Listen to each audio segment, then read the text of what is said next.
하나님 말씀 창세기 14장 1절에서 16절까지 말씀 교독합니다.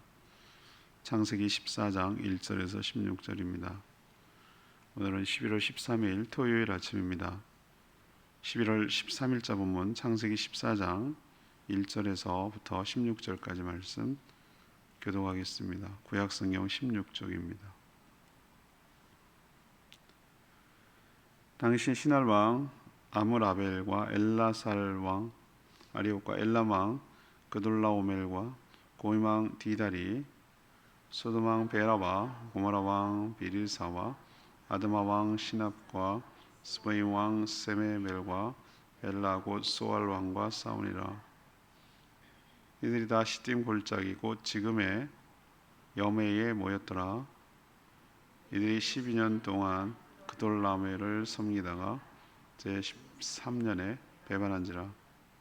제14년에 그돌라오멜과 그와 함께한 왕들이 나와서 아스트롯 가르나임에서 르박 족속을, 함에서 수스 족속을, 사베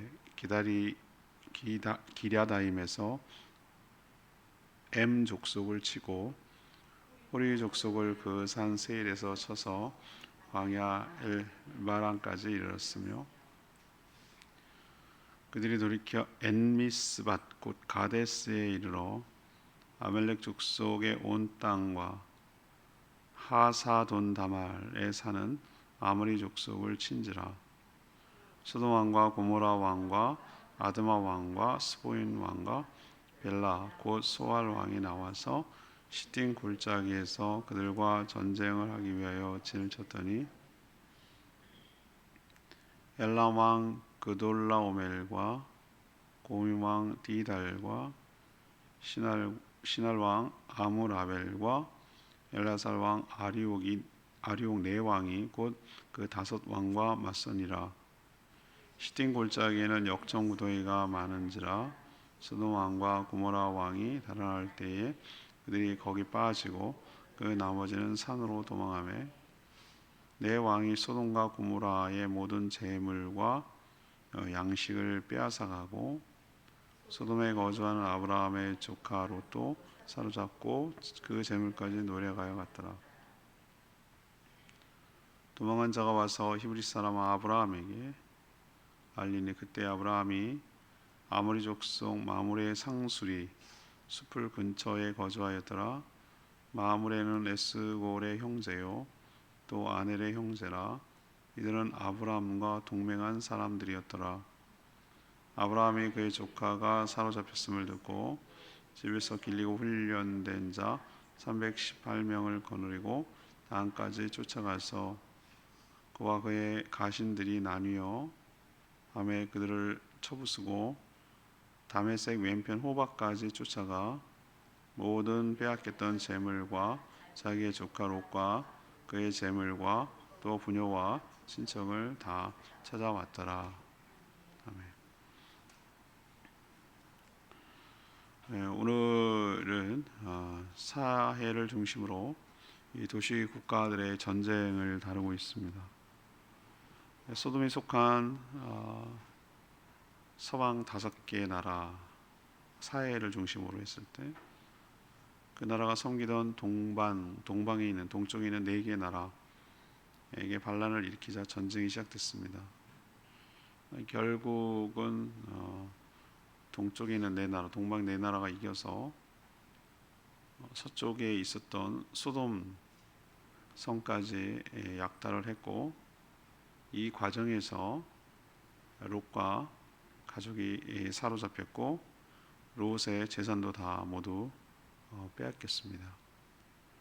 이 소식을 들은 아브라함이 사병 318명과 동맹을 맺은 부족과 함께 추적해서 싸운 후에 모든 것을 되찾아왔다. 그런 내용이 오늘 내용입니다.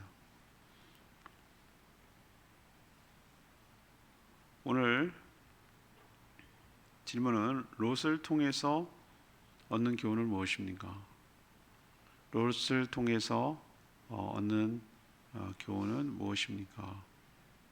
이것이 오늘 질문입니다. 먼저 1절에서 9절까지의 말씀입니다. 하나님은 자신의 백성에게 관심이 많으신 것을 알 수가 있습니다. 사회를 중심으로 도시국가들의 전쟁을 다루고 있습니다. 저도 사회를 가봤는데 굉장히 꽤 큰 바다 같은 호수예요.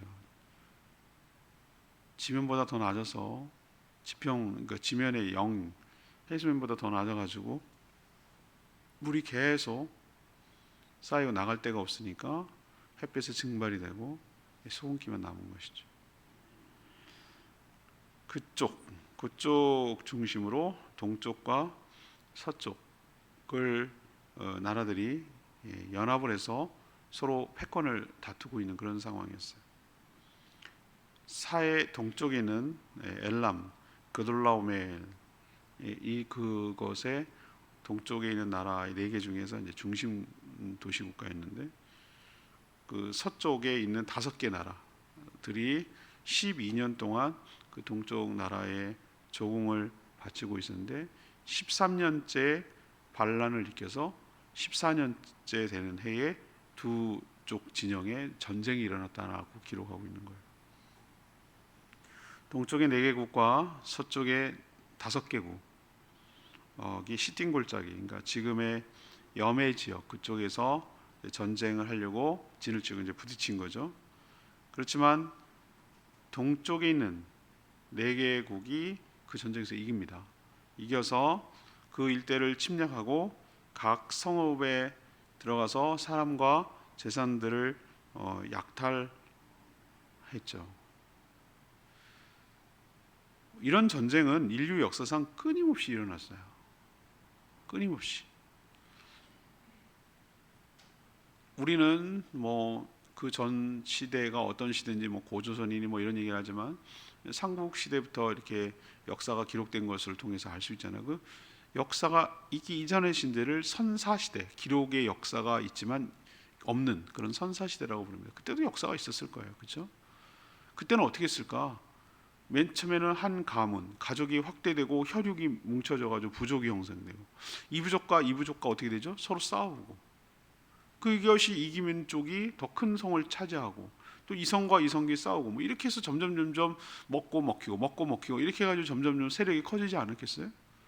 그래서 어느 정도까지 나라가 형성되고 왕이라고 세우고 이런 식으로 왕성해지고 그 나라를 넘어서 다른 나라를 침공하는 것을 제국을 이루고 침략 전쟁을 이루죠. 제국주의 시대가 있었잖아요. 영국이나 프랑스나 이런 제국주의 시대가 있었다고요. 이때는 쪼무라기들, 그 얼마나 오래전 얘기니까 우리는 단기 어쩌고저쩌고 그러는데 그 전 벌써 이게 몇 년 전 얘기입니까? 기원전 1500년도 더 오래전 얘기니까 얼마나 오래전 얘기예요. 그런데 거기에 뭐가 있었냐면은 하나의 도시국가, 그러니까 성 하나 정도를 나라라고 치는 거예요. 그러니까 얼마나 작은 나라인지 알 수가 있는 것이죠. 이런 전쟁은 계속해서 인류 역사상 계속 지금도 있어요. 지금도 왕이라고 했지만 작은 성읍에 한 조그마한 마을이죠. 마을 정도의 우두머리들이 모여서 혼자 하면 힘드니까 서로 연합을 해서 싸운 거죠.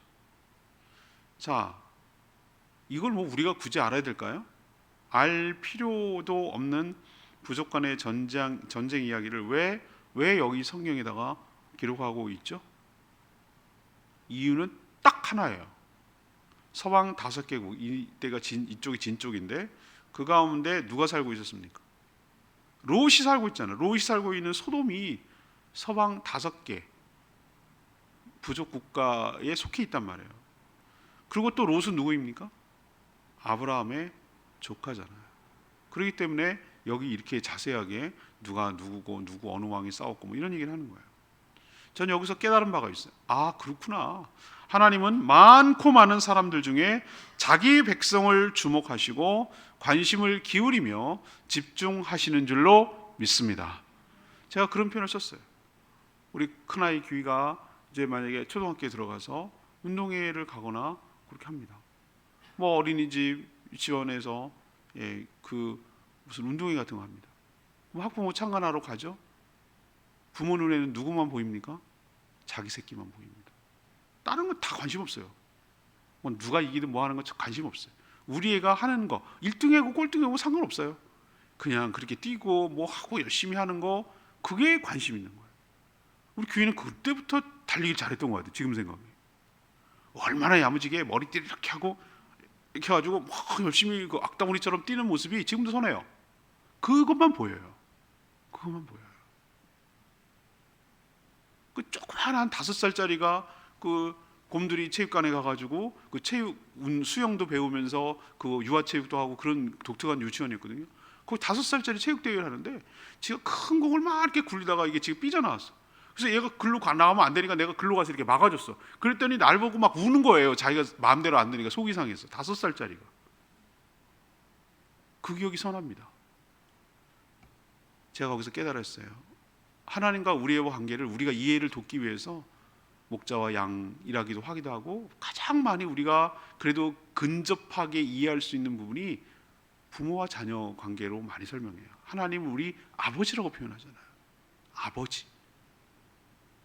우리는 그의 자녀라고 말하잖아요. 자녀, 아버지는, 부모는 누구에게 관심이 많냐면 자녀에게 관심이 많아요. 그러니까 막 지네들끼리 치고받고 심각해. 5나라 막 4나라 막 지네끼리 뭐 패권을 두고 싸워. 그 자기한테는 심각해. 근데 하나님이 심각한 거는 그 안에 누가 있기 때문에, 소돔 안에 조카 롯이 있기 때문에 하나님 관심 갖는 거예요. 사랑하는 여러분, 기억하셔야 돼요. 하나님 눈에 누가만 보인다? 나만 보여. 나만 보여. 나에게 관심 있다고. 그거 여러분 기억하시기를 바랍니다.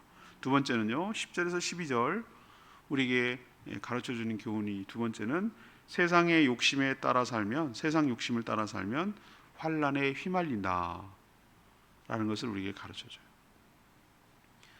자, 롯이 왜 소돔까지 가서 살게 되었을까요?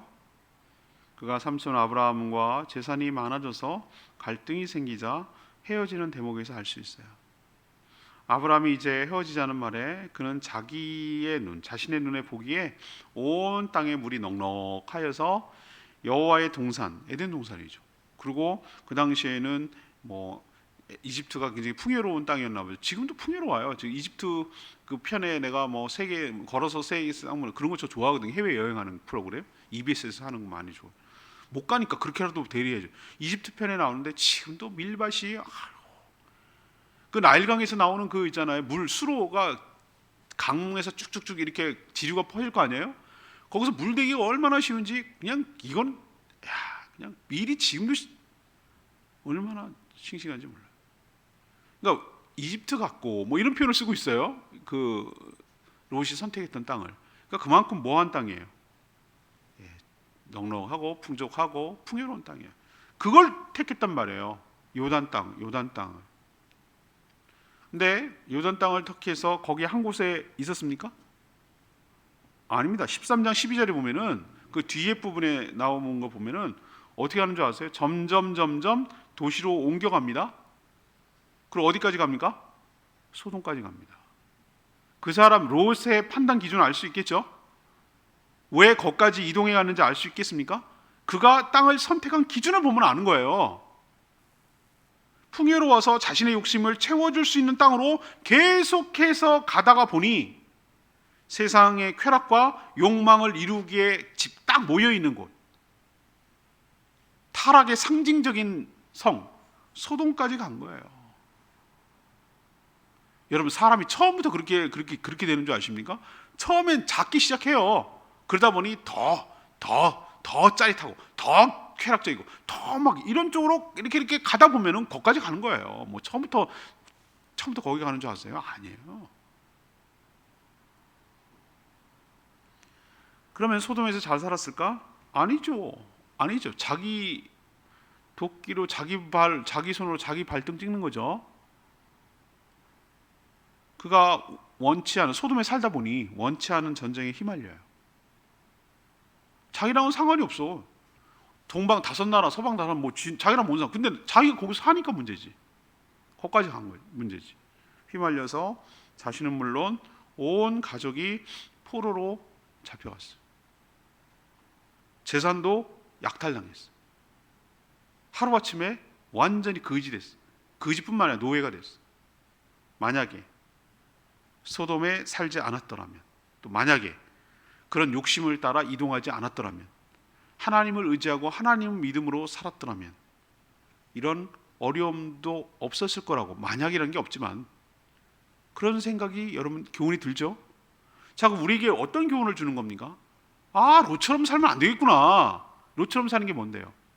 내 눈에 보기에 좋은 대로, 내 욕심을 더 채릴 수 있는 쪽으로, 그것을 자꾸 판단하고 선택해 가다 보면은, 나한테 월급 10만 원이라도 더 주는 쪽으로 선택하고, 뭐 조금이라도 더 좋은 쪽으로 선택하고, 이런 식으로 의리고 뭐고 필요 없어. 그냥 내 욕심을 채릴 수 있는 곳이라면 뭐든지 좋아라고, 이렇게 그 의미나 동기부여나 선한 목적이 아니라 그냥 나의 욕심을 채우는 쪽으로 이동해서 계속 간다면, 그렇게 살아간다면 롯처럼 되지 말라는 법이 어딨냐고요. 우리도 욕심 따라 사는 것이 아니라 하나님의 은혜로 살아가는 것을 기억하길 바라고,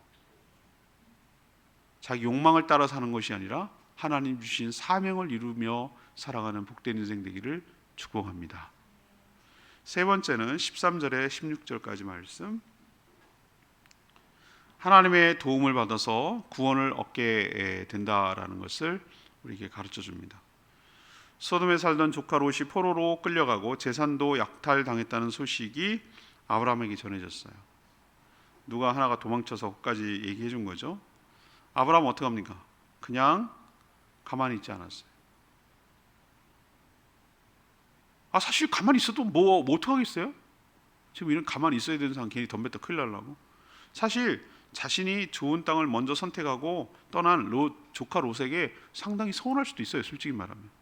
그렇죠? 냉큼 얼른 좋은 것 택하고 자기를 떠나는 그런 조카에게 서운하고, 이제 각자 살기로 했으니 뭐 이제 니는 너의 삶을 책임지는 거고 난 나의 대로 사는 거지, 이렇게 생각할 수도 있잖아요. 그런데 그렇게 하지 않았어요. 그는 자신의 집에서 기르고 양성한 자신의 개인적인 병사 318명, 개인 병사가 318명 정도가 됐다는 얘기는 이 사람이 얼마나 큰 부자인지를 알 수 있어요. 여러분, 무슨 기업을 운영하는 데라도 300명이 넘는 기업 하면은 중소기업입니다. 중소기업. 여러분, 식당 하나 하면서 종업원이 318명이야. 이게 적은 숫자입니까? 그것도 싸움이 할 수 있는 숫자가 이 정도라면은 싸움만을 위해서 길렀다고 표현하고 있잖아요. 이 사람이, 아브라함이 얼마나 그동안 하나님 축복을 주셔서 고향 땅 우르를 떠났을 때는 가족 달랑 홀로 단신이었을 텐데, 뭐 이동하면서 애국까지 거치고 하면서 얼마나 하나님 부자가 됐으면 이런 많은 사람들을 기르고 먹이고 훈련시킬 수 있었을까? 이건 한 나라 부족 정도 되는 거예요, 어느 정도 보면.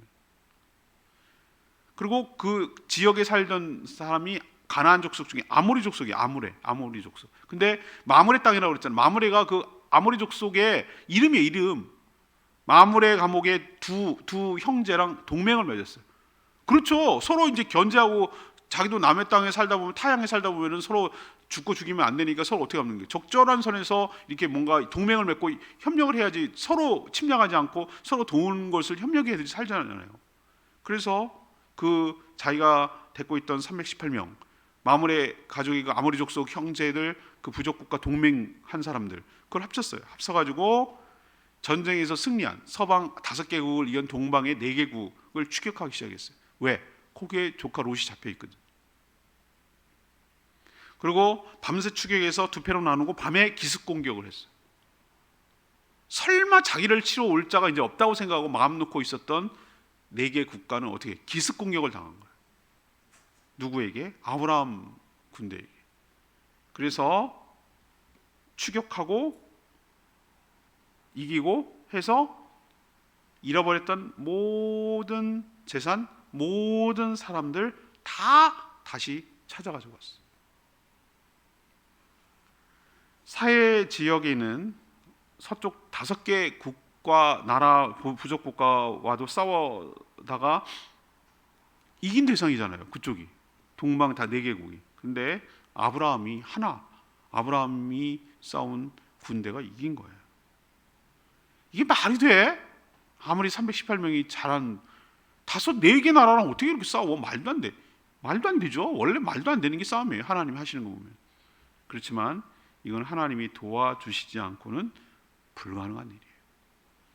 하나님은 욕심에 이끌려서 소돔까지 흘러들어가 그래서 공경에 처한 롯을 외면하지 아니하시고 이런 식으로 평생을 삼촌 아브라함에게 기대 살고 덕 보고 살더니 이런 죽을 것 같은 위기 상황 속에서도 또 누구 때문에 사는 거예요? 아브라함 때문에 구했죠. 근데 정확하게 말하면 그동안 자기가 복 받은 것은 아브라함과 같이 있었기 때문이고 아브라함은 하나님으로부터 복을 받았어요. 자, 누구 때문에 구원을 받습니까? 또 역시 복 받은 아브라함 때문이었다면 복을 주시는 하나님 때문에 아브라함을 통해서 또 구원을 받는 것인 줄 압니다. 하나님 이런 식으로 은혜를 베풀어 주세요. 하나님 뚝 떨어져서 은혜를 준다고요? 하나님께서 뚝 떨어져서 갑자기 뭐 기적을 일으켜서 자기를 구해 준다고요? 위기를 어려움을 해결해 준다고요? 하나님이 예비하신 사람, 하나님과 함께하는 사람, 하나님의 축복의 통로로 쓰는 사람, 하나님의 그 권능의 도구로 쓰는 사람을 통하여 우리도 위기 가운데 우리가 잘못했음에도 불구하고 우리의 연약함 때문에도 불구하고 우리를 구원해 주시고 우리를 살려 주시고 우리를 되찾아 주시고 우리를 회복시켜 주실 줄로 믿습니다. 이게 우리에게 주시는 교훈이에요. 오늘 레마의 말씀이 12절 말씀,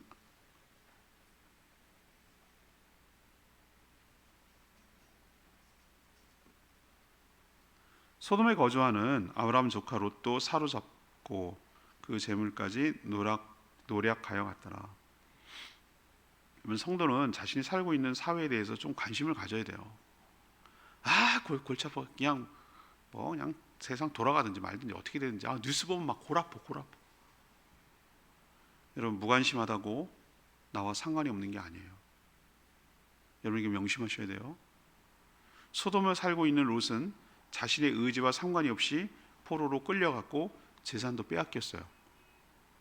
자기는 전쟁을 원했을까요? 자기가 이렇게 되기를 바랬을까요? 막 전쟁을 해서 어떻게든지 더 많이, 아니에요. 그냥 소돔에 있었다는 것만으로 전쟁에 휘말리고 자기가 다 빼앗겼어요. 시대의 흐름을 읽고 자신이 사는 사회가 바른 방향으로 나가도록 자신의 역할을 감당해야 될 줄로 압니다. 무엇보다도 그런 사회가 되지 않도록 거길 선택하면 안 돼요. 왜 소돔까지 가냐고요. 그러면 갔으면 그 사회가 바른 방향으로 나가도록 역할을 해야죠. 거기서 도저히 안 된다고 하면 나와야죠. 이러지도 저러지도 못하고 그 달콤함도 누리고 싶고 위험은 피하고 싶고, 이게 이중성이란 말이에요. 우리 무엇보다도 타락한 세상은 심판의 대상이 된다는 거 여러분 기억하시기를 바랍니다. 세상이 악해지면 악해질수록 하나님이 심판하신다고요. 그런 악을 막도록 하는 것이 우리의 역할이라고요. 악을 억제하고 선하도록 우리는 기도하며 그런 방향으로 영향을 주도록 우리 성도들이 역할을 감당해야 될 줄로 믿습니다. 여러분, 우리나라가 정말 70년 잿더미에서 이렇게 살게 된 거, 정말, 그리고 선교사를 가장 많이 미국 다음으로 파송하는 나라가 된 것, 정말 다음에 교회가, 기독교가 계속 유지될 수 있을까에 대해서 저는 한번 심히 걱정된다고 그래요. 이번 목회 칼럼 읽어보세요. 심히 걱정.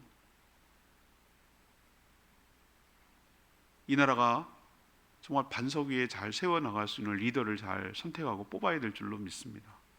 기도하셔야 되고 그걸 시대를 읽을 줄 알고 바라볼 줄 알고 어떻게 해야 우리나라가 반석 위에 세워지는 데에 대해서 여러분 깊이 관심을 가지셔야 돼요. 몰라. 골치 아파. 롯이 몰라. 골치 아파. 그런다고 전쟁에 안 휘말리나요? 아니란 말이에요. 어떻게 해야 이 나라를 바르게 이끌어갈 수 있는 리더들을 세우는지 우리에게 주권이 있잖아요. 투표권이라는 선택권이 있잖아요. 그것을 바르게 행사하고 바르게 여론을 형성하고 잘 성경적으로 분별을 하고 해서 정말 올바르게 나갈 수 있도록 하는 것이 우리 성도의 일이고 책무인 줄로 믿습니다. 전혀 무관심하면은 이 꼴 나는 거예요. 롯처럼 되는 거예요. 정말 저는 나라와 민족을 위해서 요즘 얼마나 많이 기도를 하고 있는지 모릅니다. 내가 이렇게까지 걱정을 하면서 기도를 할 줄 몰랐어요. 근데 제가 1순위 기도가 뭔지 아십니까? 요즘 나라와 민족과 이 나라 다음 대선을 위해서 기도해요. 제가 얼마나 제가 심각하게 느껴졌으면, 하나님 기도합니다. 절절하게 기도해요. 자, 오늘 그 얘기는 나중에 하고요. 오늘 질문은 뭐였어요? 이 롯 포로로 끌려간 이 롯을 통해서 얻는 게 뭘까? 교훈은 뭘까? 이 기사를 통해서 첫 번째, 하나님의 관심은 어디에 있다? 자기 백성에게 있다. 하나님의 관심은 누구에게 있다? 나에게 있다. 두 번째는 세상 욕심을 따라 살면 어떻게 된다? 환란에 휘말리게 된다. 어디까지 흘러 들어갔어요? 욕심 따라 살다 보니 소돔까지 간 거예요, 롯이. 그러면 네 욕심체리다 그렇게 했으니 죽어 마땅하지. 나 몰라. 알게 뭐야. 이렇게 하지 않고 하나님께서 어떻게 했다는 거예요? 아브라함을 통해서 아브라함이 통해서지만 도구로 사용한 거고, 누가 구해 주신 거예요? 결국은 하나님이 구해 주셨다고. 하나님이 자기가 잘못해놓고. 참 우리도 보면은 내가 참 착각하면 안 돼요. 착각하면 저도 착각하면 안 되고 모두 착각하면 안 되는데, 내가 똑똑하고 내가 잘나고 내가 능력 있고 내가 운이 좋고 내가 선택을 잘해서 내가 사는 게 아니고, 우리는 하나님이 내버려 뒀더라 그러면은 소돔 같은 데 가서 살 거고, 전쟁에 휘말려서 벌써 다 빼앗기고 재산 다 날리고 포로 되고 남 종살이하고 이럴 사람 우리가. 그런데 하나님께서 불쌍히 여기고 긍휼히 여기셔서 구해준 적이 한두 번이 아니에요. 수렁에서 우리를 건져주셨어요. 깊은 수렁에서 우리를 건져주셨어요. 그래서 우리가 오늘도 살고 있는 줄로 믿습니다. 그 명심해야 돼요. 은혜를 입었다 이 말이에요. 오늘 말씀 붙들고 기도하기 전에 543장 부르고 기도하겠습니다.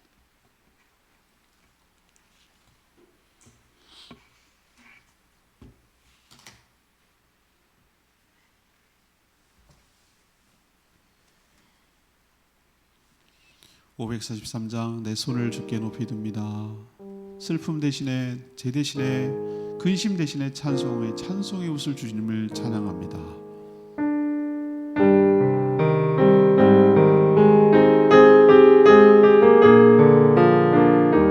내 손을 주께 높이 듭니다. 내 찬양 받으신 주님, 내 마음을 주께 완전합니다. 내 찬양 받으신 주님, 슬픔 대신이라 대신 왕관이, 근심 대신 찬송의 옷을 주셨네.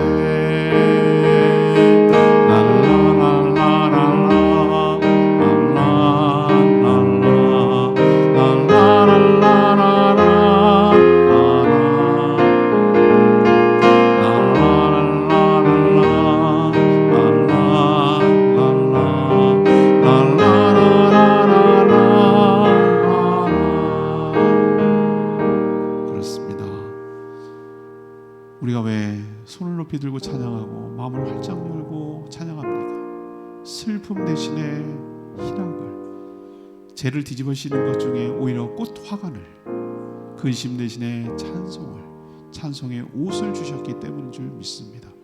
다 뺏기고 포로로 간 롯의 심정을 여러분 얼마나 무서울까요? 얼마나 두려울까요?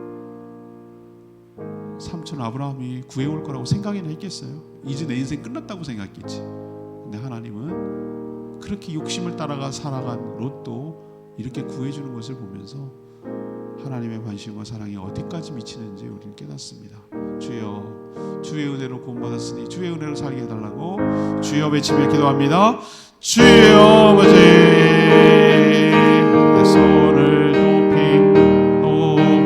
듭니다. 내 찬양 받으시 주께 말자여니다. 내 찬양 받으시 주님, 슬픔 대신이라 제 대신 왕관이, 근심 대신 찬송의 옷을 주셨네. 라라라라라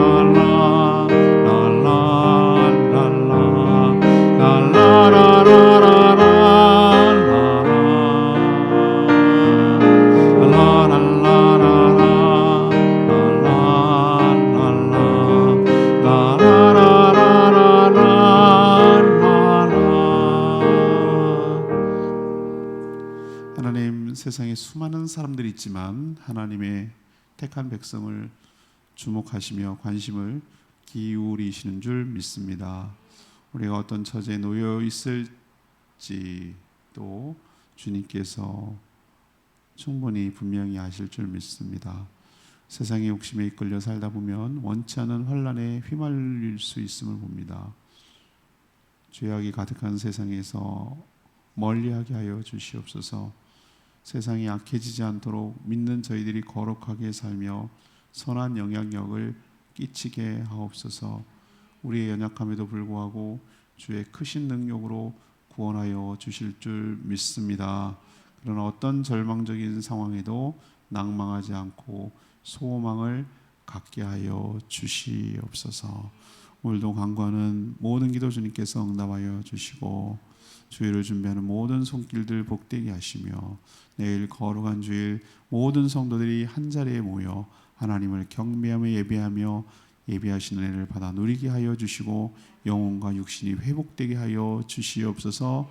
주님 손에 모든 거 올려드리며 예수 그리스도의 이름으로 기도합니다. 아멘. 오늘 하루도 주님의 은혜 가운데 사는 복된 하루 되길 축복합니다. 충분히 기도하고 주일 준비하겠습니다.